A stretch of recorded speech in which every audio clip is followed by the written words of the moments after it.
Bonjour à tous. Aujourd'hui, nous allons commencer avec la première capsule d'une série de plusieurs capsules que vous allez pouvoir écouter à la maison.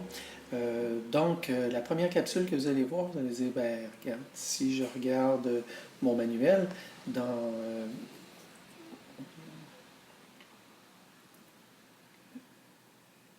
l'essentiel, l'essentiel de secondaire 3, vous allez vous rendre compte que je ne commence pas directement au début, mais je commence à partir des aliments.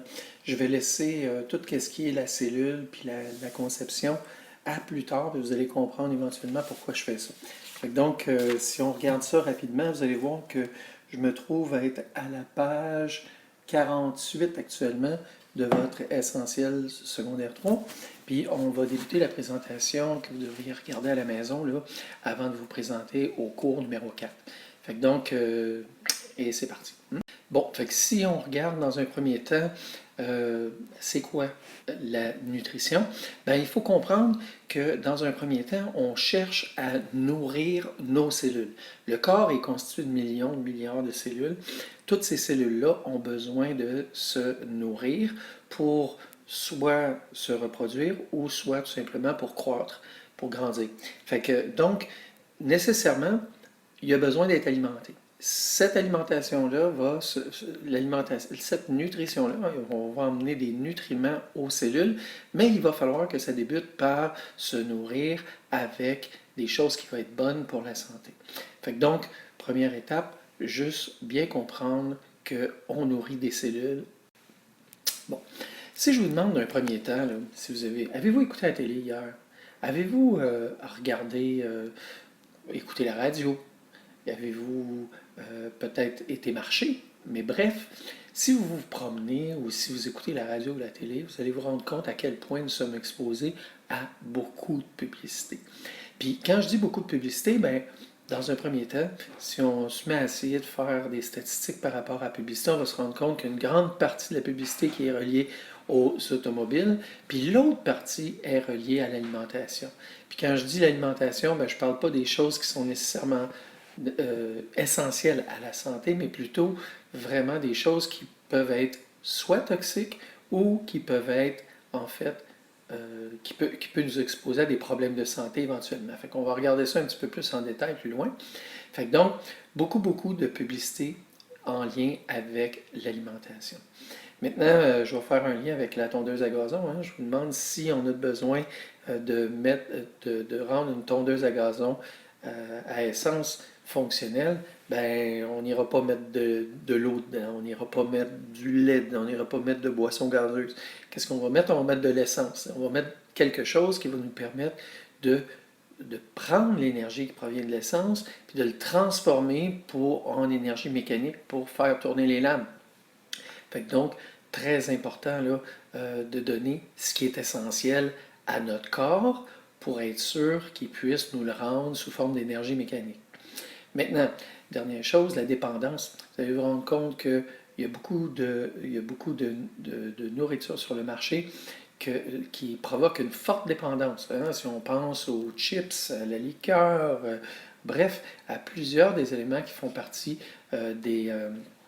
je dirais du fast-food, ben vous allez vous rendre compte qu'il y en a plusieurs là-dedans là, qui nous entraînent dans une grande dépendance. Cette dépendance-là, on va comprendre le pourquoi en regardant les nutriments, puis en se rendant compte à quel point ça va avoir une influence sur notre santé. Bon. On a quelques pistes de réflexion. La première, ben, vous avez regardé le film Malbouffe à l'américaine pour les deux cours qui précèdent celui-ci. Et autre chose que je voulais amener à votre attention, c'est un projet qui n'est pas scientifique, mais plutôt qui est de l'ordre de la photographie. Sally Davies, c'est une photographe qui a décidé, à un bon moment donné, en 2010, de prendre en photo un Happy Meal. Un Happy Meal, c'est un joyeux festin au Québec. Donc, elle a décidé de prendre un Happy Meal, de le mettre sur une table et de mettre son appareil photo là-dessus pour quelques jours. Pour plusieurs jours, en fait, elle voulait prendre la décomposition d'un Happy Meal puis d'en faire une œuvre d'art. Chacun ses œuvres d'art. Mais bref, elle a exposé pendant 180 jours le Happy Meal et on s'est rendu compte qu'il n'y a eu aucune décomposition. Donc ça va nous amener à nous poser des questions. On pourra soumettre des hypothèses. Première hypothèse, ça va être de se questionner surtout sur la raison pourquoi que, de un, est-ce que cette nourriture-là aurait dû pourrir, tout simplement. Puis, dans un deuxième temps, si on dit que non, ben à ce moment-là, il va falloir se questionner pourquoi qu'elle n'a pas pourri. Hein? C'est quoi le phénomène qui fait que cette nourriture-là ne pourrit pas? Bon, toujours en tenant compte du fait qu'on est en train de parler de la malbouffe, je vais juste prendre une des problématiques qui a été soulevée par Morgan quand on a passé au travers du film. Vous allez vous rendre compte que le diabète de type 2, oui, effectivement, ça peut être un produit de l'hérédité, donc ça peut venir de vos parents, de vos grands-parents, mais il faut être aussi conscient que 80% des cas d'obésité, pardon, 80% des cas de diabète de type 2 proviennent de situations qui sont liées à l'obésité ou à un problème de surpoids. L'autre problème qui survient, c'est une mauvaise alimentation. Une nourriture qui va être trop grasse, trop sucrée, ben ça va entraîner des problèmes possiblement de diabète de type 2. Si vous regardez là, une étude américaine parue en 2011, ça indique que la consommation de viande rouge, en particulier la viande rouge transformée, ça va faire en sorte que ça va faire grimper de 51% le risque de devenir diabétique si on mange seulement 50 grammes de viande rouge transformée. Si on prend de la viande rouge qui a été non transformée, bien, le risque est augmenté de 19%. Fait que c'est pas rien, ça nous fait prendre conscience à quel point c'est important de se nourrir à partir de moins de viande rouge et surtout moins de viande transformée. Bon, maintenant, si on dit, c'est quoi ça la nutrition? C'est quoi la nutrition? Bien, la nutrition, au départ, c'est de prendre des aliments puis d'amener des nutriments à nos cellules. Fait que pour ce faire, bien, on va passer par un minimum de 4 systèmes. Si vous regardez en passant, je vous donne un petit lien là. Si vous allez sur mon site, vous allez trouver les pages Facebook des différents systèmes. Vous avez une page Facebook par système. Là, actuellement, je vous en soumets 4, mais évidemment, vous allez avoir une trentaine de pages Facebook là, sur toutes des nouvelles scientifiques, technologiques à l'heure actuelle. Fait que des nouvelles là, qui paraissent dans les semaines précédentes vont se retrouver là-dedans. Bref, je reviens à ma nutrition. Je vous ai dit que c'est quoi se nourrir? Ben, la nutrition, c'est d'apporter des nutriments à partir des aliments qu'on va ingurgiter. Fait que pour ingurgiter des aliments, évidemment, on va passer par le système digestif. Hein. Sa job à lui, ça va être justement de décomposer les aliments pour être capable d'amener des nutriments à nos cellules. Fait que donc, il va prendre la nourriture, il va la transformer pour l'amener dans notre système sanguin par la suite. Le système cardiovasculaire, ben ça va être ça, sa job, ça va être de faire parvenir à toutes nos cellules les nutriments et l'oxygène qui voyagent par les 5 litres de sang qui circulent dans notre corps. Maintenant, il ne fait pas rien que ça. Il va ramener, quand on envoie de l'oxygène à nos cellules, on récupère aussi le dioxyde de carbone quand que les cellules se trouvent à rejeter. Fait que les déchets et le dioxyde de carbone vont se retrouver dans le système cardiovasculaire qui va ramener ça pour être expiré et être rejeté, soit par le système respiratoire ou le système urinaire. Fait que donc, système respiratoire, bien, évidemment, première tâche, ça va être d'amener de l'oxygène à nos cellules et de ramener le CO2 à l'extérieur. Fait que par l'expiration, on va rejeter notre CO2. Puis le système urinaire, lui, ça va être une fois que les cellules vont avoir utilisé les nutriments puis l'oxygène, bien, ils vont produire des déchets. Fait que ces déchets-là vont être rejetés dans le sang puis ultérieurement directement dans le système urinaire. Fait que ça va être filtré puis on va rejeter ça sous forme d'urine. Maintenant, on dit que qu'est-ce que c'est qu'un aliment? Puis là, on pourra se questionner sur le fast-food par la suite. Un aliment, c'est une substance dont l'ingestion contribue à maintenir la vie. Bon, pas sûr que tous les aliments, ou pas sûr que tout ce qu'on mange est un aliment à ce moment-là. Fait que là, on pourra se questionner là-dessus. Pour déterminer la valeur énergétique des aliments, ben, il faut commencer par dire de l'énergie. Hein? Si on parle d'énergie, l'énergie, elle, est normalement exprimée en unité internationale qu'on appelle le joule. Le joule a été adopté par le système international d'unité pour mesurer l'énergie. Mais quand on parle d'aliments, à ce moment-là, on ne parle plus de joule, on parle de calories. Fait que 1 calorie, un C majuscule, là, je tiens à émettre cette nuance-là. Le calorie avec un C majuscule représente 4 kJ, soit 4000 joules. Fait que donc, qu'est-ce qui va faire en sorte que les besoins énergétiques vont varier d'une personne à l'autre? Bien, dans un premier temps, l'âge. Fait que si on est en pleine croissance, bien, nos besoins énergétiques vont être beaucoup plus grands qu'une personne qui est rendue à l'âge adulte et qui a atteint sa maturité physique. Le sexe aussi va jouer un rôle. Dans ce cas-ci, on est un peu privilégié. Nous autres, les gars, on peut manger environ 1000 calories de plus qu'une fille par jour. Et ça va simplement être utilisé pour notre métabolisme de base. Fait que donc, nous autres, on a besoin d'un minimum de 1000 calories par jour de plus. Fait que donc, ça, c'est le deuxième élément qui va faire varier nos besoins énergétiques d'une personne à l'autre.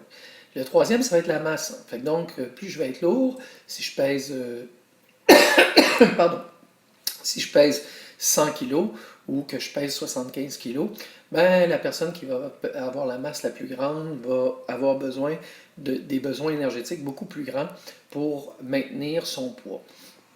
L'autre élément qui va affecter, c'est le degré d'activité physique. Plus on fait d'activité physique, plus on dépense d'énergie, donc nécessairement, plus qu'on a besoin d'ingurgiter des aliments, donc plus de calories par jour qui doit être pour se nourrir. Fait que donc, l'état de santé en général aussi va avoir une incidence sur les besoins énergétiques. Pardonnez-moi. Bon, quand on regarde maintenant les substances nutritives qui sont contenues dans les aliments, fait que donc on peut décomposer les aliments qu'on ingurgite en 6 grandes catégories. On parle de protéines, de glucides, de lipides. Ces 3 premières catégories-là sont des catégories qui amènent de l'énergie à notre corps. Et 3 autres, l'eau, les vitamines, les minéraux, qui, elles, n'amènent pas d'énergie, mais par contre qui sont essentiels à notre bon fonctionnement de toutes nos cellules, de tous nos systèmes dans notre corps. Fait que si je vous demande c'est quoi une substance nutritive, bien, c'est une substance qui est contenue dans les aliments puis qui est utilisée par l'organisme pour assurer ses besoins. Fait que donc, vous allez vous rendre compte que chaque catégorie de substances nutritives joue un rôle bien particulier dans l'organisme, puis c'est ce qu'on va voir tout de suite. Première catégorie, ça va être les protéines, aussi appelées des protides. Les protéines, eux autres, vont avoir une valeur énergétique de 17 kJ par gramme qui est amenée à notre corps. Fait que donc, si on fait une transformation, là, on divise par 4, à peu près 4 calories par gramme. Fait que donc, comment c'est fait une protéine? C'est une chaîne, c'est une molécule qui est formée d'une chaîne d'acides aminés. Puis la job des protéines va être la construction par réparation des tissus de l'organisme. Fait que si vous regardez, là, très souvent, vous allez dans un centre de conditionnement physique, on vous propose quoi comme breuvage après un entraînement? Un shake de protéines. Fait qu'un shake de protéines, pourquoi? Parce qu'après avoir fait de l'effort, on se trouve à avoir besoin de régénérer nos tissus musculaires. On a besoin de ramener une quantité d'énergie sous forme de protéines pour réparer nos muscles. Fait que donc, premier élément. C'est une source d'énergie pour l'organisme, mais on le dit, 17 kJ par gramme. Et où on va retrouver cette protéine-là, on va la retrouver dans les produits laitiers, on va la retrouver le lait, les fromages, etc. On va retrouver ça dans la viande, les poissons, les œufs, les noix, les légumineuses, le tofu. Fait que, donc, une partie très importante, les protéines. Les glucides maintenant, les glucides, si vous regardez, aussi 17 kJ par gramme, soit environ 4 calories par gramme. La job des glucides va être surtout la principale source d'énergie de l'organisme. Les glucides, c'est de l'énergie à l'état pur. Les glucides simples sont très rapidement assimilables, les glucides doubles un peu moins, puis les glucides complexes, qu'on appelle aussi les amidons, vont se retrouver dans le pain, les céréales, les pâtes, le riz, les légumineuses, les patates. C'est un peu plus long à assimiler pour le système. La bouche, la salive doit transformer ces glucides complexes en glucides simples et par la suite, le système digestif va transformer ça en glucides simples pour l'envoyer dans le sang. Mais bref, dès qu'on parle de glucides, on parle d'un sucre, on parle ou d'une chaîne de sucre, et ça, c'est la source primordiale de votre énergie. La dernière partie qui est en lien avec l'énergie absorbée, c'est les lipides. Puis si vous regardez, la quantité d'énergie qu'il y a dans les lipides est astronomique. Comparativement à une protéine ou un glucide, les lipides, eux autres, c'est 37 kJ par gramme. Fait que donc, si on divise ça par 4, là, c'est à peu près 9 calories par gramme, soit plus du double que les protéines et les glucides. Les gras sont généralement formés d'acides gras et de glycérol. Donc, deux parties qui sont combinées ensemble. Le cholestérol, c'est aussi un lipide, hein, ça va se retrouver dans le sang. Il y a des bons, des mauvais cholestérol, des choses qu'on va pouvoir voir éventuellement. Fait que donc, une autre source d'énergie, puis cette source d'énergie-là, elle ne fait pas rien que ça, en fait, elle va aussi, les lipides vont permettre la protection des organes puis l'isolation contre le froid. Hein. On stocke les lipides sous forme de graisse. Fait que donc, plus on va être gras, plus on va dire, il fait chaud. Oui, pourquoi? Parce que ça protège notre corps, ça isole notre corps contre le froid, évidemment, ça nous donne peut-être un peu plus de chaleur. Fait que donc, on va retrouver les lipides sous forme de produits laitiers dans les produits laitiers qui sont gras particulièrement, les huiles, le beurre, la viande, le poisson, les œufs et les noix. L'eau, elle, bon, un des 6 éléments qui n'apporte pas d'énergie au corps, mais qui est une source essentielle de, de nutriments, parce que qu'est-ce qu'elle va faire, c'est que de un, l'eau constitue 70% de la masse du corps, mais bref, elle, sa job, ça va être surtout d'être un solvant pour la plupart des réactions chimiques à l'intérieur de l'organisme. Fait que donc, très important d'avoir de l'eau. Elle va permettre aussi le transport de l'information sous forme de circuit, sous forme de, pardon, à travers les réseaux de neurones, parce que on va parler d'électrolytes. À ce moment-là, on a besoin d'eau et de certains minéraux pour pouvoir apporter les connexions électriques nécessaires au corps pour amener l'influx nerveux jusqu'au cerveau ou vice-versa vers le muscle. Fait que donc, l'eau est une molécule très importante dans le sens qu'elle va transporter les nutriments et les déchets, elle va aussi réguler la température corporelle. Fait que donc, une autre chose importante. Maintenant, on n'a pas besoin, on dit qu'on doit prendre environ 8 verres d'eau par jour. Il faut comprendre que ce n'est pas 8 verres d'eau, ou plutôt, on n'a pas besoin que ce soit des verres d'eau. Ça peut être des fruits qui sont riches en eau. On pense au melon d'eau, à tous les agrumes, les jus de fruits en particulier sont riches en eau, de légumes, les jus de légumes, les soupes, le lait, bref, tout ce qui est liquide va avoir une très forte teneur en eau. Les vitamines, maintenant, sont des petites molécules qui sont indispensables en faible quantité dans l'organisme. Chaque type de vitamine va jouer un rôle très différent dans l'organisme. Je vous donne quelques exemples rapidement. Là. Hein, si on pense à la vitamine A, va servir à la vue et à la peau. La B1 va produire de l'énergie, va aider au système nerveux puis au système cardiovasculaire. La B2 est associée particulièrement à la peau, les ongles, les cheveux. La B6, formation et élimination de protéines. B12, on va avoir formation du sang, puis elle va agir, elle, contre l'artériosclérose. On a de la C, la vitamine C va servir aux os, au système immunitaire, puis ça agit comme antioxydant. Hein. Très souvent, on va dire, prendre la vitamine C, tu ne veux pas tomber malade, parce que ça renforce notre système immunitaire. La vitamine D, elle, la régulation du calcium. C'est pour ça qu'on va rajouter de la vitamine D, d'ailleurs, à l'intérieur du lait, parce que ça va aider à l'assimilation du carbone puis des phosphates. Fait que donc, nécessaire pour les os et les dents. Puis la vitamine E pour les antioxydants. Fait que donc, ça, là, c'en est quelques-unes, mais bref, ce qu'il faut comprendre, c'est que chacune des vitamines va avoir un rôle particulier. Puis que si vous regardez où est-ce qu'on va retrouver ça, on va retrouver ça dans les fruits, les légumes, les produits laitiers, les céréales complètes, les œufs, le foie, etc. Fait que chacune des vitamines va être associée à un aliment en particulier. Les minéraux, c'est un peu sensiblement la même chose. Chaque minéraux va avoir un rôle particulier. Mais ce qu'il faut savoir, minéraux, substances d'origine minérale. Hein? Fait que si c'est du fer, bien nécessairement c'est un minéraux, du calcium, pardon. Fait que donc, on y va de même, du potassium et ainsi de suite. Fait que donc, ce qu'il faut regarder, c'est que ça ne compose pas beaucoup de la masse de l'organisme, mais par contre, ils sont tous essentiels pour la santé. Si on pense au calcium, le calcium pour la formation des os, le fer pour la formation du sang, on va dire, si tu fais de l'anémie, bien, assure-toi de manger plus de viande rouge pour aider à pouvoir avoir plus de de fer, donc plus de sang. On va dire aussi plus de viande chevaline, hein, parce qu'il y a plus de fer associé à la viande chevaline. Le fluor, un autre des minéraux, va servir à la stabilité des os et des dents. C'est pour ça qu'on va retrouver le fluor à l'intérieur des pâtes dentifrice. Le potassium va servir au rythme cardiaque puis au cœur.